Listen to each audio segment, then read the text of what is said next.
105 करोड़ की लागत से एक नई जेल बन रही है जो सिर्फ टेररिस्टों के लिए बनेगी। मैं विश्वास के साथ कहता हूं वो जेल की सुरक्षा कोई भेद नहीं पाएगा और टेररिज्म के अंदर कोई अपना योगदान नहीं देगा। लेकिन पाकिस्तान इसके ऊपर यकीनन शोर मचा रहा है, और कल बात भी की गई थी, परसों से, बल्कि 2 दिन से वो कह रहे हैं हम यूनाइटेड नेशन में जाएंगे, हम इस फैसले को नहीं मानेंगे, और कई तरह की बातें की जा रही हैं। ये भी कहा जा रहा है कि पाकिस्तान हिंदुस्तान जो है वो ये गलत कर रहा है। आपके ख्याल से पाकिस्तान कुछ कर पाएगा? पाकिस्तान शोर कर पाएगा, वावेला कर पाएगा, और पाकिस्तान जो है खास तौर पर पाकिस्तानी कब्जे वाले जम्मू कश्मीर और गिलगित बल्तिस्तान के लोगों को ये तासुर देगा कि जैसे कश्मीर की खुद मुख्तारी खत्म हो गई है, कश्मीर की आज़ादी खत्म हो गई है, 370 खत्म हो गई। हालांकि हकीकत बिल्कुल इसके बरक्स है। 370 और 35A के खत्म होने से कश्मीर की खुद मुख्तारी में इजाफा हुआ है। फिर पाकिस्तान कहता है कि कश्मीर की शनाख्त खत्म हो गई। भाई शनाख्त कैसे खत्म हो? जम्मू कश्मीर का नाम तो तब्दील नहीं किया, कश्मीरी तो कश्मीरी है, वो वहां रह रहे हैं, उनकी शनाख्त है, उनकी जुबान है, बल्कि कई जुबानें जो है वो 370 खत्म होने के बाद उनको सरकारी जुबान का दर्जा दिया गया है, जो लोकल इंडिजिनस लैंग्वेज है। दूसरी तरफ पाकिस्तानी ऑक्युपाइड जम्मू कश्मीर में उन्होंने पहाड़ी, गोजरी, ये जुबानें जो थी इनको बिल्कुल खत्म कर दिया है। और अब तो जो लिस्ट होती है सेंसस की, यानी मरदमशुमारी की, उसमें से तो इन्होंने हमें हमारा खाना ही निकाल दिया है, हमें पाकिस्तान के खाने में डाल दिया। तो ये सब एक झूठ का पलंदा है। और आज की जो लड़ाई है, जिसको साइबर वॉर कहते हैं या फिर जनरेशन वॉर कहते हैं, वो है ही झूठ के, कि किसका झूठ जो है वो सबसे ज्यादा सर चढ़ के बोलेगा। सर, बहुत से ऐसे डिफेंस एनालिस्ट हैं इंडिया से जो ये कहते हैं कि इनका इलाज सिर्फ यही है कि इनको जहां पे मिले या जिस तरह से हो इनका खात्मा किया जाए, इनको मारा जाए। बैठ के बात करने वाले हालत में ये लोग नहीं है कि इनके साथ क्या मुज़ाकरात करें। ना बात करनी है, ना आप उनको खत्म कर सकते हैं मार मार के, ना आप KPK देना चाहते हैं। तालिबान जब आई तो आपने कहा कि जी अफगानियों ने गुलामी की जंजीरें तोड़ दी, और आपके जो DGI SI है उनकी दौड़ें लगी हुई थी कि जनाब यहाँ पे काबुल में हुकूमत बनाई जाए और सारा कुछ किया जाए। मतलब आप खुद तो पहले, वो कहते हैं ना ऊँट रे ऊँट तेरी कौन सी कल सीधी, पहले आप अपना ऊँट तो सीधा करें ना, कि सही, आप बिल्कुल। वो सही आप करें।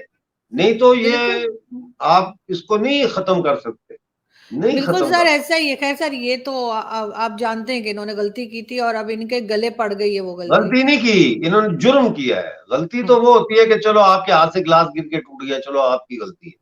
हम्म। आप गिलास उठा के किसी के सर पे मारे तो वो जुर्म बन जाता है, ये जुर्म है। इन्होंने जुर्म बिल्कुल। किया, ये मुजरिम है। आपके पास चॉइस ही नहीं है।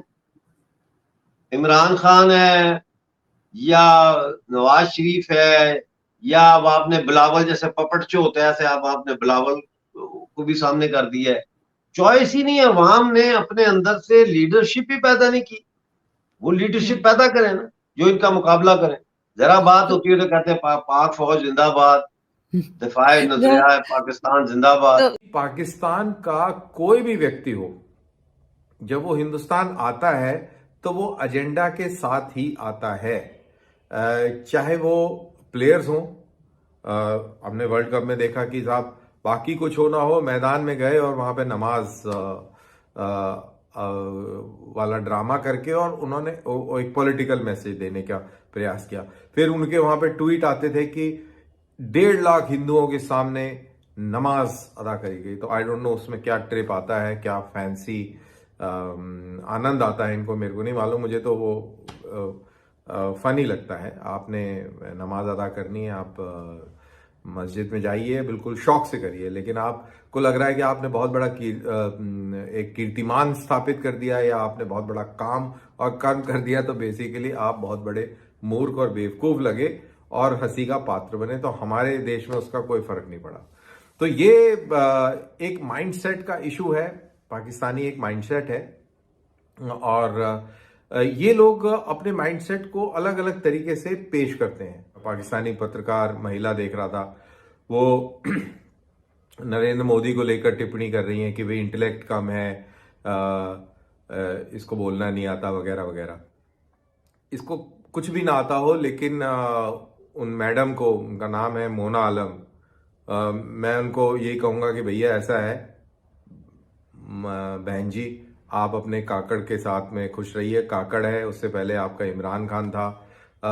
उनको बोलना बहुत आता था। उनके सेक्स ऑडियो लीक्स काफ़ी मशहूर हुए और बोलते बहुत अच्छा थे। तो आप उनके साथ मस्त रहिए। हमारे जैसे हैं वो हमारे हैं, और उन्हीं की अगुवाई में India is now 4th largest economy. हम इनसे खुश हैं, और ये आप देखिएगा कि 3rd लार्जेस्ट इकोनॉमी भी जल्द ही बन जाएगी। मैं दिखाता हूं बदलाव क्या है। मान्यवर, 2014 के पहले और आर्टिकल 370 नाबूद होने के पहले आपने देखा होगा आतंकवादियों के जनाजों में 25-25 हजार की भीड़ आती। मैं सभी सदस्यों को कहना चाहता हूं, एक भी दृश्य अभी देखा है 370 के बाद? ना, कोई नहीं करता साहब, क्योंकि हमने निर्णय किया है जो भी आतंकवादी मारा जाएगा उसी जगह पे संपूर्ण धार्मिक सम्मान और रीति रिवाज के साथ वहीं दफना दिया जाएगा। स्टोन पेल्टिंग क्यों कम हुई? जितनी नौकरियों की एडवर्टाइज है, इसमें सरकार ने तय कर लिया है कि स्टोन पेल्टिंग का एक भी केस अगर रजिस्टर है तो वो परिवार में से किसी को नौकरी नहीं मिली। क्यों ये विदेश भागकर आतंकवाद करते हैं वो लोग डरे हैं? क्योंकि हमने तय किया है जिसका परिवार का जन पाकिस्तान बैठकर आतंकवाद को प्रोत्साहन देता है उसके परिवार में किसी को नौकरी नहीं मिलेगी।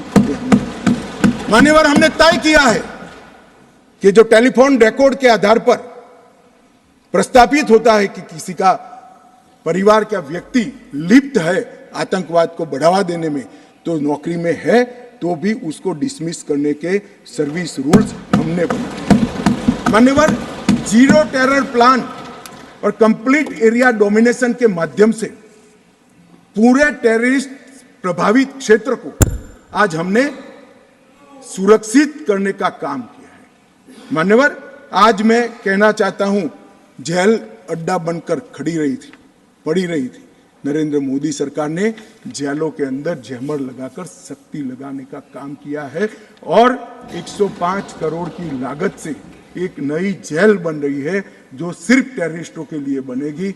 मैं विश्वास के साथ कहता हूं, वो जेल की सुरक्षा कोई भेद नहीं पाएगा और टेररिज्म के अंदर कोई अपना योगदान नहीं देगा। जय हिंद दोस्तों। Union home minister Amit Shah ने सोमवार को राज्यसभा में बताया था कि जम्मू कश्मीर में 105 करोड़ रुपए की लागत से ऐसी जेल तैयार की जा रही है जहां सिर्फ आतंकियों को रखा जाएगा। ये जेल काठुआ जिले के मोहनपुर में तैयार की जा रही है। अमित शाह ने इस साल की शुरुआत में इस अंडर कंस्ट्रक्शन जेल का दौरा भी किया था। उन्होंने कहा कि कश्मीर में 105 करोड़ रुपए की लागत से आतंकवादियों के लिए एक जेल बनाई जा रही है जिसकी सुरक्षा कोई भेद नहीं पाएगा। उन्होंने कहा कि आतंकवाद के प्रति सहानुभूति रखने वाले बार काउंसिल के लोगों को भी संदेश दे दिया गया है, और रोजगार, पासपोर्ट एवं सरकारी ठेकों के लिए हमने बहुत सारे कदम उठाए हैं। बता दें कि मौजूदा समय में जम्मू में ऐसी 14 जेलें हैं जिनमें 2 सेंट्रल और 10 डिस्ट्रिक्ट जेल है। इनमें एक विशेष जेल भी है। अमित शाह ने राज्यसभा में चर्चा के दौरान बताया था कि जम्मू कश्मीर में आतंकवाद की वजह से 42,000 से ज्यादा लोगों की जान गई है। इनमें 2004 से 2014 के बीच जम्मू कश्मीर में 7,217 आतंकी घटनाएं हुई थी, जबकि मोदी सरकार के 2014 से 2023 के टेन्योर में करीब 2,000 ऐसे इंसिडेंट हुई है।